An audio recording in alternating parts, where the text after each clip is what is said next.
وسلام على عباده الذين اصطفى أما بعد أعوذ بالله من الشيطان الرجيم بسم الله الرحمن الرحيم ثم أورثنا الكتاب الذين اصطفينا من عبادنا وقال النبي صلى الله تعالى عليه وسلم المؤمن القوي خير وأحب إلى الله من المؤمن الضعيف أو كما قال عليه الصلاة والسلام.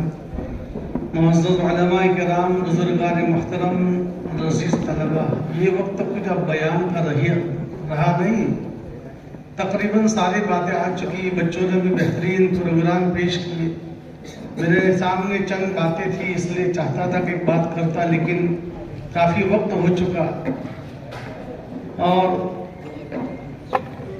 بہت سے مدارس کے جلسوں میں جانا ہوتا ہے. آج کا یہ انوکھا عجیب و غریب پروگرام میں دیکھنے کا موقع ملا.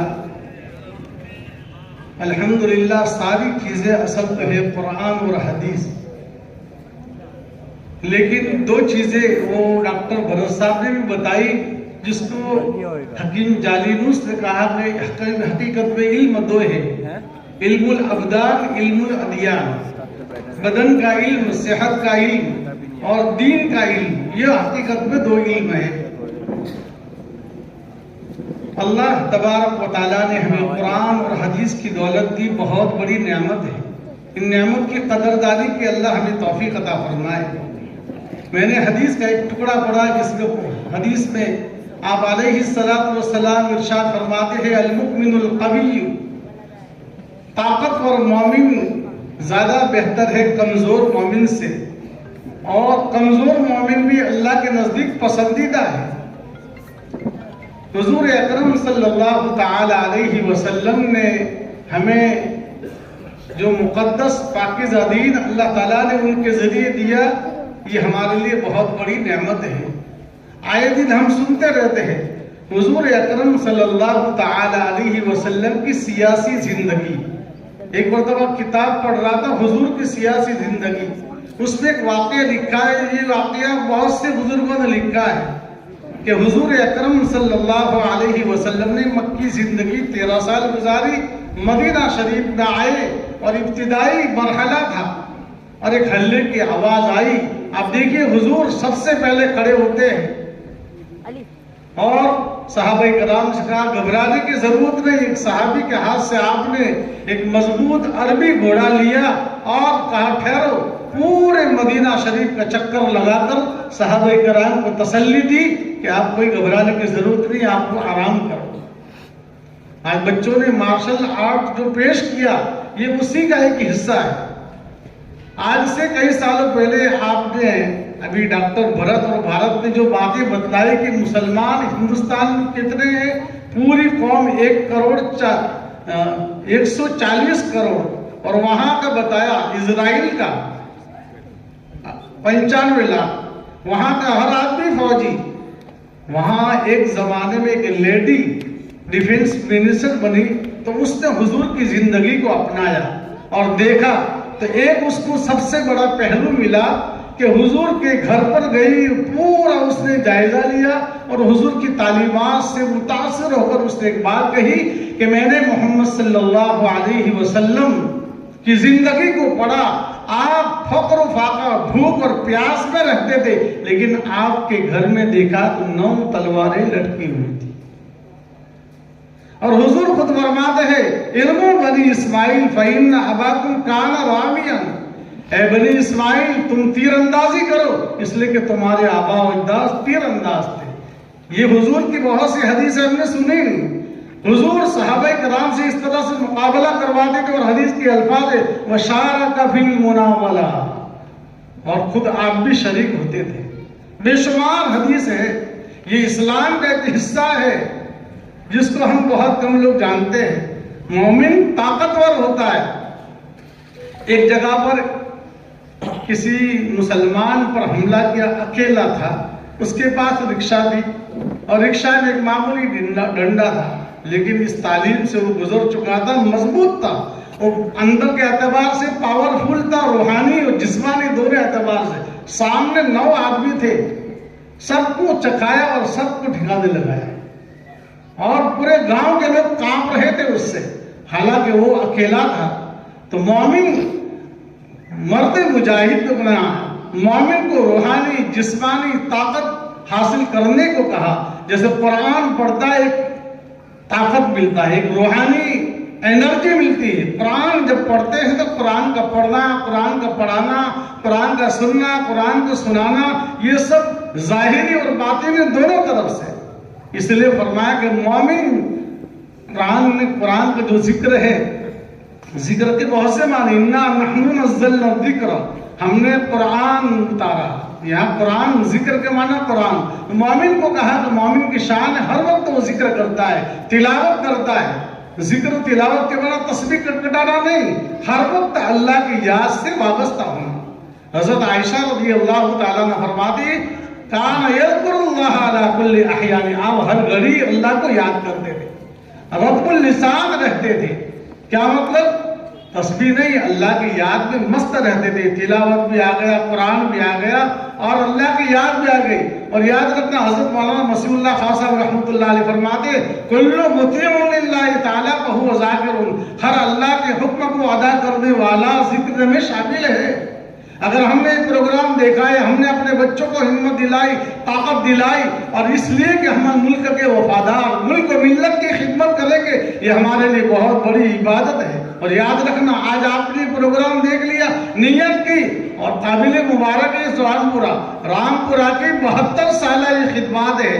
ایک نام رہ گئے حضرت مولانا ابرار احمد دلیوی رحمۃ اللہ علیہ، انہوں نے بھی یہاں حفظ کیا. تڑکے سر میں شیخ الحدیث رہے. کہا اس محلے کے لوگوں نے M P M L A بھی دیا، میئر بھی دیا، شیخ الحدیث بھی دیا، بڑے بڑے بزرگان دین بھی دیے. تو معلوم ہے یہ کوئی معمولی مدرسہ نہیں، اس کی ایک بہت بڑی تاریخ ہے. سب سے پہلا مرد مجاہد ہمارے سامنے بیٹھا ہے جنہوں نے قرآن کریم کو حفظ کیا. یہ ہم جتنے بھی بیٹھے ہیں، لیکن افسوس کی ایک بات کہنی پڑتی ہے کہ اتنا بڑا دارالعلوم، اتنا پرانا دارالعلوم ہونے کے بعد جب بھی دیکھتے ہیں کہ دارالعلوم قرضے میں ہے، اساتذہ کی 6 مہینے کی تنخواہ باقی ہے، 2 مہینے کی تنخواہ باقی ہے. بڑے افسوس کی بات ہے. ابھی مولانا زکریا صاحب سنا رہے تھے، میرے دل میں بھی یہی بات ہے کہ ایک بات یہ ضرور کہنی چاہیے، ہم کو سب کو متفق ہو کر جیسے ہم اپنے گھر کی بچے کی فکر کرتے، اس مدرسے کی بھی فکر کرنی چاہیے. مدرسہ ہمارے لیے پاور ہاؤس ہے. پاور ہاؤس رہے گا تو اس کی بجلی پھیلے گی. ایک دل میں تمنا تھی کہ جیسے یہ پروگرام بچوں میں کیا، بچیوں میں بھی ہونا چاہیے. اس سے پہلے ہی اعلان ہوا کہ الحمدللہ بچیوں میں بھی یہ بات ہے، بڑی خوشی کی بات ہے. یہ ہم کو اس مشن کو آگے بڑھانا چاہیے اور ہمت دلانا چاہیے کہ بھائی مولانا لوگ تم ہمت رکھو، ہم تمہارے قدم قدم ساتھ ہیں. تو ان کو ہمت آئے گی، بڑھیں گے، ورنہ یہ کام تو اللہ کسی سے لے رہا ہے. لیکن اس مدرسے کے چندے کے لیے لندن اور افریقہ جائے، وہاں باتیں ہو اور یہ ہو.